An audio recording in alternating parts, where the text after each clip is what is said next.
पिछली वीडियो में हमने चर्चा की थी कि पंचकर्म के अंतर्गत 3 कर्म होते हैं, जिसमें पहला है पूर्व कर्म, दूसरा है प्रधान कर्म, तीसरा है पश्चात कर्म।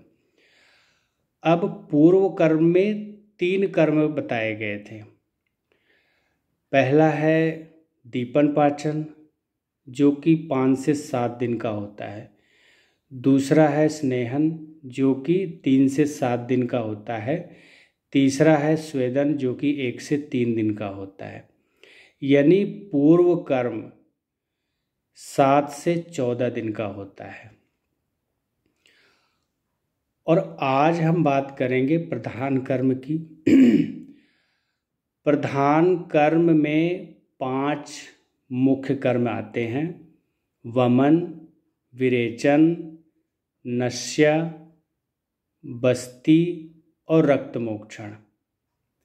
ये 5 कर्म प्रधान कर्म में आते हैं, जिसमें वमन कर्म सबसे पहला प्रधान कर्म है।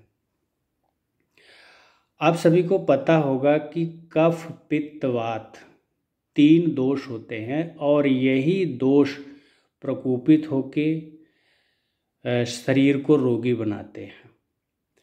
अब जो पहला पंचकर्म का जो पहला कर्म है वमन कर्म, वो कफ, जो बढ़े हुए प्रकोपित हुए कफ है, उसकी शांति के लिए, उसको शरीर से बाहर निकालने के लिए वमन कर्म किया जाता है। अब वमन कर्म पे बात करने से पहले एक उदाहरण से समझना चाहेंगे। जैसे मान लीजिए कभी मिर्च मसाले वाला तला हुआ भोजन कर लिया तो कुछ देर बाद पेट में गड़बड़ सी होने लगती है, तकलीफ़ होती है, और कई बार होता है कि उसी समय उल्टी आ जाती है।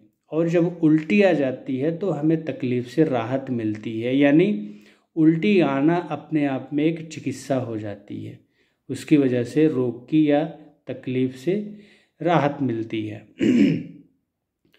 तो यही उल्टी हमारे आयुर्वेदिक चिकित्सा शास्त्र में पंचकर्म या शोधन कर्म में, जब यही उल्टी सुनियोजित तरीके से औषधियों के द्वारा कराया जाता है और कफ, प्रकोपित कफ को शांत किया जाता है, शरीर से बाहर निकाला जाता है और कफ से होने वाले रोगों की चिकित्सा की जाती है, तो ये उल्टी करने की प्रक्रिया वमन चिकित्सा कहलाती है, वमन कर्म कहलाता है। इस वमन कर्म से बेसिकली कफ दोष की शांति की जाती है।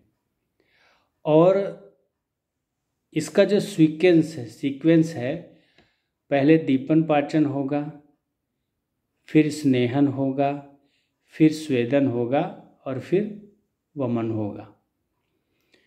तो वमन कर्म किस रोगों में बहुत लाभकारी होगा, किन किन रोगों के इलाज के लिए किया जाता है, उसमें से है thyroid, cyst, fibroid, BP, sugar, high cholesterol, fatty liver, खांसी, दमा, जुकाम, नज़ला, चर्म रोग, आईबीएस, मिर्गी, खून की कमी, शरीर में सूजन, टॉन्सिलाइटिस एवं कफ से होने वाले सभी तरह के रोगों की जो चिकित्सा है वो वमन कर्म के द्वारा की जाती है। आप में से इनमें से जो हमने बीमारियों की लिस्ट अभी बताई है या कफज रोग है, कोई भी इससे पीड़ित है तो किसी अच्छे अनुभवी चिकित्सक से, क्वालिफाइड चिकित्सक से और एथोराइड चिकित्सक से अपना पंचकर्म में वमन कर्म करवाएं, ताकि इन रोगों से छुटकारा पा सके, दवाइयों से छुटकारा पा सके। तो आज केवल वमन पे बात करेंगे। अगले वीडियो में हम अगले प्रधान कर्म यानी विरेचन कर्म पे बात करेंगे। धन्यवाद।